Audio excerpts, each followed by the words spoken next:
Serena. My husband Bill and his beautiful assistant Doris are laughing and eating like they're on a first date. But the joke is on me. I'm here, Bill's wife, watching them from across the room, tending to my flat belly where a little life is now living. Of course, Bill doesn't know about the baby yet. The news is still fresh in my mind, barely a few hours old. It is supposed to be a family dinner gathering, but I'm never the welcome one but an outsider. Watching Bill take the steak cut and hand it over by Doris, his young age best friend who knows him the best, I guess I'm spoiling their fun by telling them now that I'm having a baby. Doris, Bill mentioned you're getting an MBA. Why don't you tell us about it? Elena, Bill's mom, says, I know this dinner isn't just for catching up.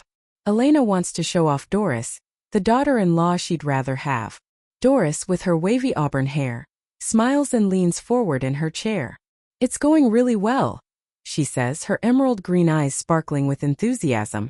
I'm learning a lot about global markets. Bill even told me I could be a great asset to his company. Right, Bill? She beams at Bill, seeking confirmation, but he's busy admiring the way she effortlessly charms everyone at the table. Absolutely. Doris has a sharp mind for business. Bill responds confidently. He's tall with impeccably groomed blonde hair, not a strand out of place. He exudes a commanding presence just like the CEO he is. I clench my fork a little tighter, feeling a mix of anger and helplessness. Bill never talks about my accomplishments like that. He always had an excuse too technical, too mundane, not worth mentioning at a family dinner. But here he is, praising Doris as if she's already part of the family. I see Bill's blue eyes, which are usually sharp and piercing, looking at Doris with a warm and gentle expression. It's quite different from how he usually looks at me. It hurts to watch them. I knew I shouldn't have come here. The waiter interrupts my thoughts, holding up an expensive bottle of wine. Wine, ma'am. Can you please get me an iced tea instead? I ask. He nods and moves away.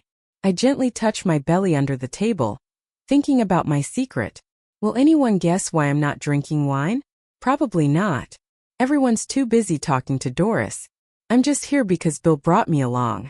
I'm still his wife after all. Excuse me. I need to use the bathroom, I say, standing up. For a second, everyone looks at me, but their faces aren't kind. I guess no one really cares what I do at this point. As I limp toward the bathroom, my sore knee reminds me of what happened earlier. I was so lost in thought and didn't see a bumpy part on the sidewalk. I tripped and now my left knee throbs with pain. Great, I think I broke it. Congratulations, Serena, Dr. Sanchez told me. You're 4 weeks pregnant. Oh, that's wonderful, I say. I try to sound upbeat, but I'm not really feeling it. I wanted to keep the baby. But how can Bill and I raise a child together if he no longer loves me? What's wrong? Dr. Sanchez asked, sensing my hesitation. Well, I don't know how my husband will take it, I replied, meeting her gaze. Dr. Sanchez gave me a reassuring pat on the shoulder. It's your decision, she said. But I'd recommend discussing it with him.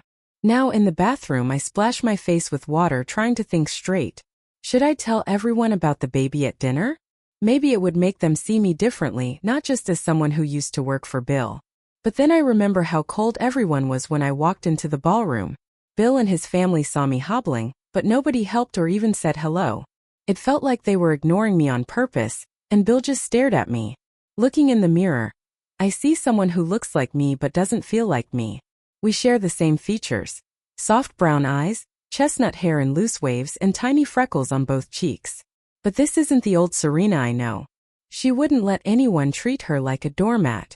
When I head back to my seat, Doris suddenly steps in front of me. She trips, and a waiter who was bringing me the iced tea I asked for can't stop in time. The tea spills all over my white dress.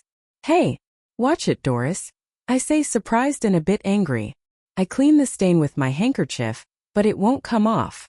Bill, like a knight in shining armor, quickly goes to Doris and helps her up. Are you okay? He asks her. Doris starts crying and plays the victim. I'm fine.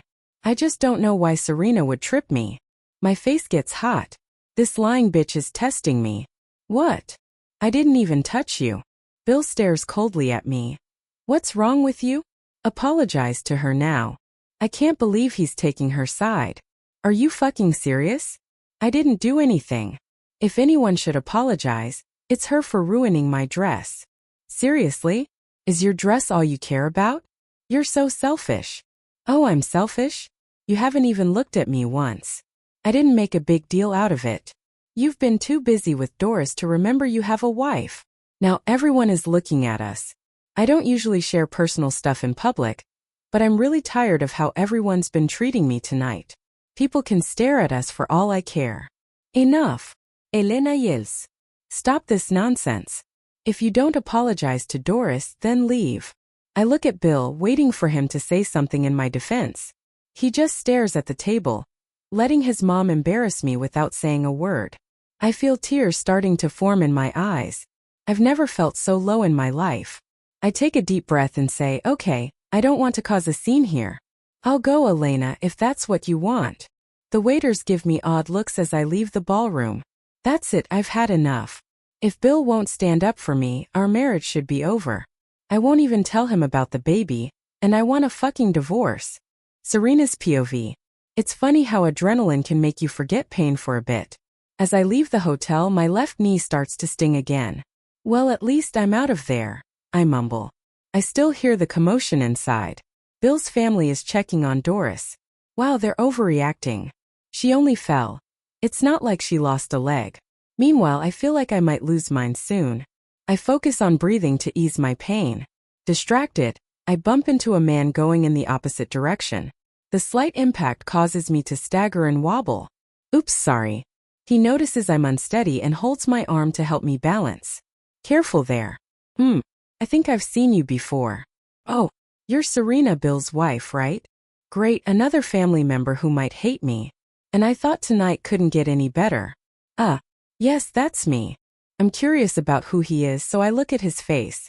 Time didn't leave overly impressive marks on this man's face, but he was noticeably elder and a bit more mature than Bill. He's a bit muscular and rocks a mullet with some stubble on his face. He's good-looking but has a more rugged style compared to Bill. He extends his hand. I'm Calvin, by the way. Calvin? You're Bill's uncle, right? Oh please, I'm just a few years older than him. He's more like a younger brother to me than a nephew. Calvin has a big stake in Bill's company, being the second largest shareholder, but he isn't really involved in the day-to-day stuff. No wonder he's barely in the family photos because he spends most of his time on his own business abroad. Bill didn't mention his busy uncle from abroad would be at dinner. But then again, Bill hardly tells me anything. Hello. You there. Calvin waves his hand in front of me to break out of my daze. I quickly regain my composure and turn away. I don't want Bill's uncle to see me looking so pitiful. Serena, are you okay? He asks, his voice filled with concern. Yes, I'm fine. You should go see your family now. I turn back to him, trying to smile even though I just cried, which might look a bit weird. I don't want to involve Calvin in this drama, so I decide to walk away from him. I stop at the side of the road to call for a taxi. It's getting colder, and I shiver as I wait for a cab to arrive. Serena, wait. Did Bill just chase after me? Maybe he does care about me, even if it's just a little bit. I turn in the direction of the voice. But it's not Bill, it's Calvin running after me. He notices me shivering and removes his suit jacket, placing it over my shoulders. You don't need to run from me. I'm not gonna bite you. I offer a weak smile and remain silent for a moment, wondering why he doesn't seem to hate me like the others. I can drive you back home if you want, he offers. With a pleading look, I respond, please. Calvin drives me home, and I appreciate that he understands I'm not really in the mood for conversation. If it were Bill in this situation, he would likely pick a fight for my silence. You know what? Why don't we play some music? Calvin suggests, sensing my mood. Sure, I say weakly. Calvin plays some soothing classical music, and we ride in silence for the rest of the journey. I simply gaze out the window with his jacket draped over my shoulders, feeling touched by his consideration. Sir Calvin, good to see you, one of our maids says as he drops me off at our home. And you still look great. Calvin replies. Of course he knows, and she's been with Bill's family for a long time. Could you do me a favor and get an ice pack, bandage, and some ibuprofen? I think Madame Serena here might have sprained her knee, he requests. A sprain? I thought for sure my knee was broken. I say, surprised. Okay, how does Calvin know this? He gently touches my shoulder, and I feel a strange sensation. It's as if a slight electric charge passes through me. Relax, I'm not a doctor or anything, but if your knee was really broken, you couldn't have walked away so quickly. Actually, you'd probably have trouble even standing right now, he reassures. I can't explain why I feel this way, especially since he's my husband's uncle, but there's something about his touch that's calming. Despite Calvin and I being practically strangers, it feels both strange and comforting that he's paying more attention to my well-being than Bill does. Hey, what am I thinking about? Oh, that makes sense, I quickly say. Then I saw the tea stain on my dress. Excuse me, I need to go change. After taking a bath and changing into comfortable clothes, and helps me bandage my left knee. I leave my bedroom feeling refreshed. As I head towards the kitchen, I catch the aroma of something delicious. Calvin is in an apron busy cooking. Hey, what are you doing? Isn't it obvious? I'm hungry, so I'm cooking, he replies. Crap. I feel a bit guilty that he missed the dinner with his family because of me. What's on the menu then? Nothing too fancy. Just some instant ramen and grilled cheese. Anyway, you can join me if you want, he says with a smile. Yeah, thanks for offering. But I'm good. My stomach growls as soon as I say that. Calvin must have heard it because he says, please, I insist. I nod, feeling a bit embarrassed. Calvin acts like he doesn't notice I'm feeling shy. You should sit down first and raise your knee. I'm almost done cooking. I take a seat in the dining room, propping my feet on another chair as I wait for Calvin. He soon comes out of the kitchen with a tray holding 2 bowls of ramen and a plate of grilled cheese sandwiches. Looks good, I say as Calvin places the food on the table. Thanks. It's all I can make, he replies. We eat quietly, enjoying the meal. You know, this reminds me of college, I comment, trying to start a conversation. Is that a good thing or a bad thing? Calvin asks. It's a good thing, I reply, smiling at him. Grilled cheese and ramen are some of my go-to comfort foods when I've had a tough week. I see. So I must be a mind reader then, Calvin says with a grin. I guess he sensed that I was having a tough day. How's your knee? It feels a lot better now. Do I need to see a doctor? Well, it's just a sprain. It should be good after a couple of days. But if it doesn't improve, yeah, you should definitely see a doctor, Calvin advises. After eating, take an ibuprofen. Okay, I say, feeling a bit lighter. This is the first time one of Bill's family members has been kind to me. I can't help but feel warm inside. Following Calvin's advice, I take an ibuprofen as soon as I finish eating. As Calvin clears the table, Bill enters the dining room. Uncle Calvin, when did you come back? Bill asks, looking a bit surprised to see him here. I thought you'd join us for dinner tonight. I respond on Calvin's behalf saying, oh, I met him at the hotel. He offered to drive me home because I was having trouble walking. Bill looks at me quietly, trying to find out whether I'm lying or not. He frowns, looking a little upset. He turns his attention to Calvin again. Anyway, Mom wants to see you. Calvin looks at Bill, looking like he wants to speak. Instead, he just nods and leaves quietly. Serena, Bill says. What the hell happened to your knee? Wow, is he worried about me? That's so rare. He usually cares more about his job, family, supercars, and Doris than me.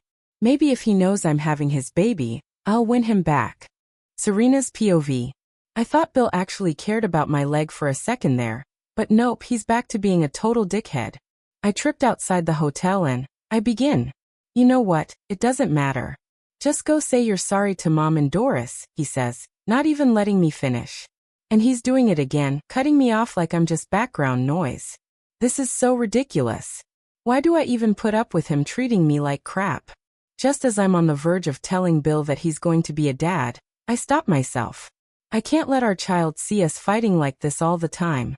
It's just not how healthy relationships are supposed to be. Honestly, I'm starting to think it might be better for me to raise our baby on my own. I lower my head and whisper, I want a divorce. It's out in the open now.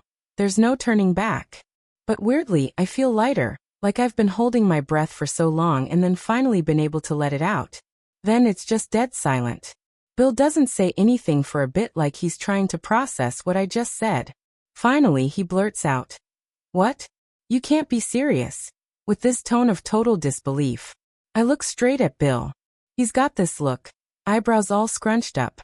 Yep, you heard me. I say extra clear this time. I want a divorce. I make sure to hit every word hard, so there's no mistaking what I'm saying. I've given it my all in this relationship. Heck, I even lowered my pride to put up with Bill's family. But let's face it, it's beyond repair now. Plus, Bill's got his sights set on someone else. He made that pretty clear at the dinner tonight. Bill lets out a heavy sigh. He looks like he's gonna blow up, but he's holding it back. Stop saying stupid shit right now. There's no debate here, Bill. I'm done, I respond, and now we're locked in a staring contest. I refuse to be intimidated. You're acting like a child, Serena, Bill says, losing his patience. Classic Bill, always thinking I'm the immature one in our fights. You see, he always plays the Mr. CEO card, like he's the one who's always right. Trying to reason with him is like talking to a brick wall. It's just beyond frustrating. But unlike before, I can't just let him win this time. I think 3 years are enough, Bill. Alright, here it goes. All the crap I've had to put up with from Bill and his family. It's about time I tell him how belittled I feel when his family acts like I'm just his assistant who's after his money. And Bill, not giving me the time of day, even flirting with Doris right in front of me. As I prepare my speech in my head, Bill's phone rings. Oh God, what is it this time? Bill picks up, but he's still looking at me. Mom, he answers. Of course, he's putting other people ahead of me again. While Bill's on the call, I've already forgotten the rant I was planning just a few minutes ago. All right, Mom. Bye, Bill says, and he hangs up. I glare at him, seething with anger. I know his tactic all too well. He's not going to let me finish what I was about to say. I need to take care of the proposal for Johnson and Haynes Incorporated tomorrow, Bill explains. Mom had a look at it and said it wasn't good enough. As much as I want to speak my mind, I overheard at dinner that this deal with Johnson and Haynes Incorporated is worth millions. I can't afford to mess with Bill's head right now. I'm still mad at him, but I don't want him to look bad in front of his investors. Well then, fix the damn proposal. I say. I'll wait here. Bill crosses his arms, looking like he's mulling over my next move. It's like every conversation with him is a chess match, and he's always the one who needs to win. I don't think we need to have this conversation again, he says, holding a stern gaze. Look, just apologize and we can all move on. And let's forget about you mentioning divorce. The way he says the word divorce, it's like he's scoffing at the idea. He's not taking me seriously at all. You're a jerk, you know that? I mutter, my voice trembling with rage. Tears well up in my eyes. Yeah, I've heard that one before, Bill says, brushing me off. Let's just call it a night. We're both just tired. Bill studies my face as I stay quiet. I'm avoiding letting my tears fall in front of him. That would only feed his ego. He finally leaves and makes his way to our room. I asked him for the key to one of our guest rooms. I'm not sharing a bed with him tonight. Sex isn't going to fix this marriage. I lay my head on the pillow and think of how much I sacrificed to make things work with Bill. I'd be lying if I said I don't love him anymore. But there's just so much I can take. We'd always encourage each other to do our best. I loved how passionate he was about his job, and he was all about mine too. But things changed after we got married. I let him take control of my life. Maybe that was partly my fault. He says, "You don't need to work anymore. I'll take care of you." And he did. He made sure I had all the fancy stuff his money could buy. But when it came to showing love and giving attention, he was pretty stingy. Bill's right. I'm tired. I can't keep letting him off the hook for just doing the bare minimum. Actually, I've thought about divorcing him for a while now. But to him, it all seems like one big joke. Bill's POV. I find myself staring at the door, just waiting for Serena to come into our room. The truth is, I didn't actually need to work on the Johnson and Haynes proposal. I just needed a reason to get Serena to stop bringing up divorce. But now here I am typing away on my laptop, rewriting the same words over and over to look busy. I don't get why Serena was being so damn irrational. First, she threw a tantrum at dinner, embarrassing herself in front of everyone. Then, she goes and accuses me of ignoring her just because I was chatting with Doris. And now, out of the blue, she was talking about wanting a divorce. Something's not adding up here. Serena wasn't like this before we got married. One thing I always admired about her was how she stayed calm and wise, even under pressure. It's like a switch flipped in her head, and now she's a totally different person. Is it because I don't give her enough of my time? I knew I had become more busy after we got married. I promised to take care of her, and I think I've done a decent job at that. My company is now worth billions of dollars because of the effort and focus I've put in. I just don't want Serena to feel like she's in a sinking ship, like what happened with her dad's company. I don't want her to have to struggle like she did before. Sometimes I wish she didn't always see me as the bad guy here. I'm not big on talking, but if it means we need to see a marriage counselor to open up more, I'm willing to give it a shot with her. But I can't figure out why she's got a problem with Doris. A few weeks back, I realized Doris was my childhood friend. I noticed she was wearing the seashell bracelet I gave her after she saved me from those bullies at the beach. I sometimes catch myself thinking, what if Serena was more like Doris? She understands that I have a lot on my plate. Doris also never expects more than I'm able to give, and she's been quite helpful in assisting me with business matters. Unlike Doris, Serena would start these silly arguments out of nowhere. I guess she wanted my full attention. But with all the craziness at work, the last thing I need is feeling like I have to babysit someone at home too. I wait a little longer for Serena to come in. Maybe if I fuck her good tonight, she'd shut up about divorcing me. But she doesn't show up. It looks like I'll be spending the night alone. Tomorrow's agenda is packed with an important meeting, and I have to visit Mom as well. Dealing with Serena will have to wait. Whenever I pull up to Mom's house, it never fails to impress me. The mansion shows off our family's wealth, amid well-kept gardens. The driveway, a long stretch of perfectly laid cobblestone, leads up to the main entrance. The grounds are filled with artistic sculptures and a fountain that looks straight out of a luxury magazine. As I'm about to enter, I run into Calvin on his way out. "Uncle Calvin," I say, "is Mom inside?" "Oh, hey, Bill," he replies, attempting a smile. "Yeah, she's. By the way, I need to go. There are some urgent business matters I have to attend to." "What's the hurry?" "Join us for brunch." I invite. I don't want to overstay my welcome here. He looks at me still. "Bill, your family needs your care. Your family members." "My family? Am I missing something?" "You sound like you're a stranger. You know your mom's favorite brother, right?" I say to him. "Half-brother, but yeah, I appreciate that," he chuckles. "Anyway, I should get going." "See you later then," I say, bidding him farewell. There's no point in asking him to stay.